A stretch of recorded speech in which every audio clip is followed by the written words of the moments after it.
I speak this in the world so that they may share my joy completely. Sa ating ebanghelyo, patuloy po nating binabasa ang panalangin ng ating Panginoon bilang dakilang pari.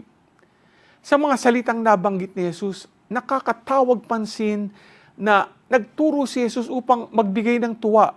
Mukhang magandang tingnan din natin ang mga bagay na nagbibigay sa atin ng tuwa. Ngayong araw po ay inaalala rin natin si Saint Bernardine of Siena. At sa kanyang buhay bilang pari, ipinakita niya na ang kanyang kaligayahan ay ang maipahayag ang ngalan ni Jesus. Tayo po kaya, ano ang nagbibigay sa atin ng ligaya? Handa ba nating ipahayag na ang tunay na ligaya ay matatagpuan lamang sa Diyos? G ka ba?